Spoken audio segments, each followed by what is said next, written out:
The funeral was gray and cold, the rain falling in sheets that matched the tears. He stood at the grave, his hand on the coffin, unable to speak. His wife, Anna, had been his whole world. Cancer had taken her in 6 months, and he was only 32. He did not know how to go on.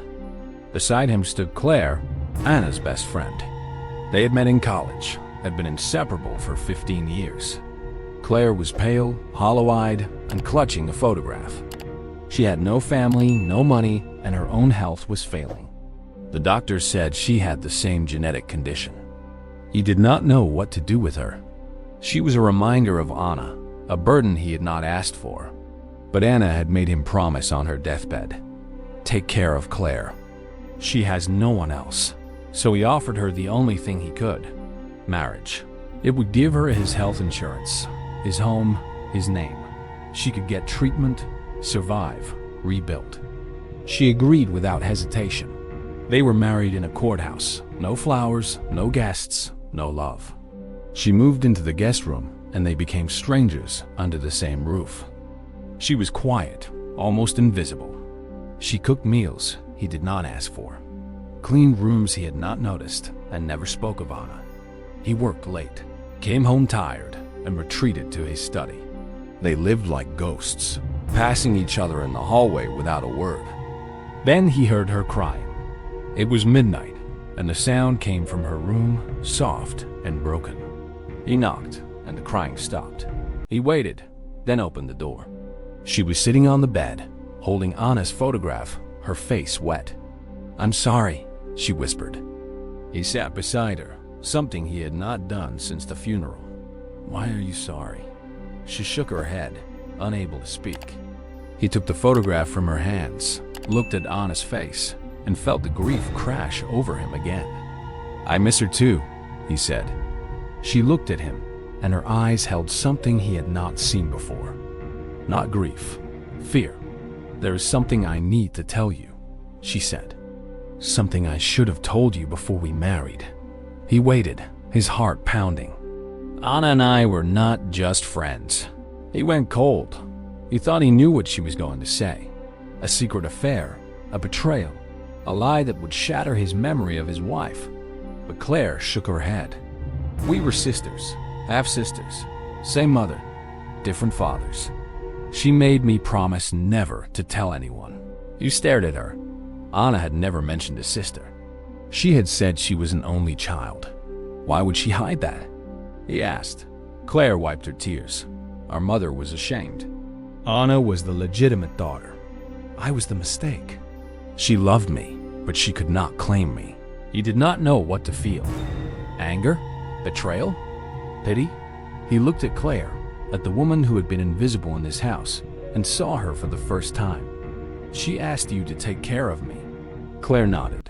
"On her deathbed," she said, "promise me you will look after him. He will be lost." "So, you married me out of guilt?" he asked. She shook her head, her voice breaking. "I married you because I love you. I have loved you since the day Anna brought you home. I have loved you in silence for 10 years, and I have hated myself for it every single day." He stood up, walked to the window, and stared into the darkness. His wife's sister loved him. His wife had known. His wife had asked her to take care of him. The weight of it was crushing. "Why are you telling me now?" he asked without turning around. "Because I cannot pretend anymore," she said. "Because I am getting treatment, and I might not survive, and I could not die without you knowing the truth." He turned to look at her.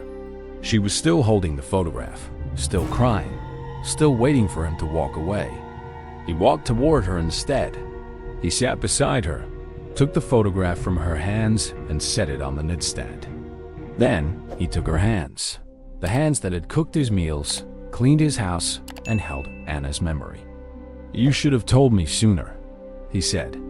She looked up, confused. "You are not angry?" He shook his head. "I am tired of being angry.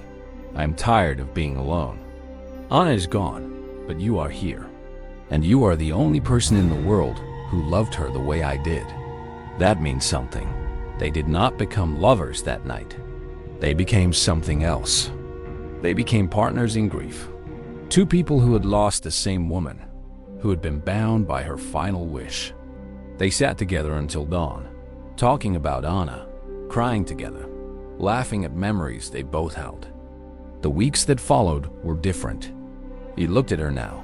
He saw her as a person, not a burden. He brought her coffee in the morning, asked about her treatment, held her hand when she was scared. She stopped hiding in the guest room. She started living.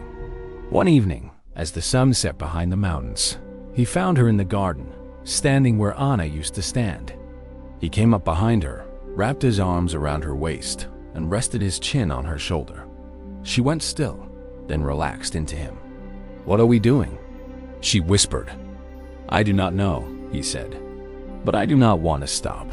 She turned in his arms, looked up at his face, and saw something she had never seen before. Not pity, not obligation. Love. "Are you sure?" she asked. He kissed her forehead, her cheek, her lips. They did not have a second wedding. They did not need one.